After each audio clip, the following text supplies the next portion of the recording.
Sebelum menonton video ini jangan lupa klik tombol subscribe dan klik tombol lonceng di bawah, karena video ini nggak bakal mulai kalau kalian belum klik tombolnya. Oke, gue kasih waktu 10 detik.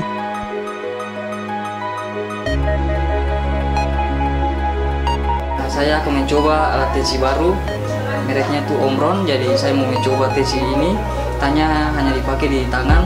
Jadi setelah dipasang di tangan nanti kita sebagai pegang tensi tidak boleh berbicara sampai berhenti baru bisa bicara. Jadi bisa dilihat sekarang ya guys.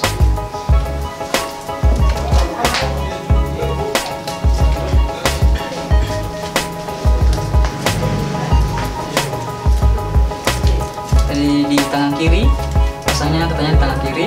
Oke, mulai.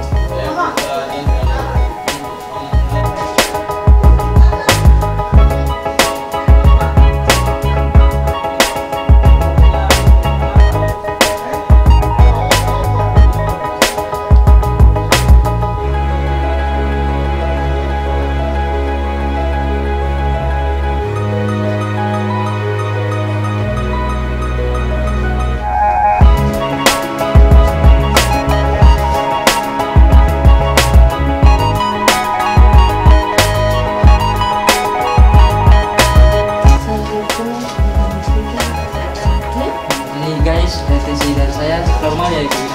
93-nya agak tinggi. 93-nya tinggi. Iya, 129-nya tinggi. Tinggi. 79. Ini harus 80. 81 sebelum saya. Jadi yang ini mulai tinggi, jadi hati-hati karena dimakan yang asing-asing. Kurang makan asing-asing, tapi memang harus asing-asing. Guys, ini hasilnya bisa dilihat 129, 93, 81. Jadi ya itulah hasilnya guys. Oke guys, makasih.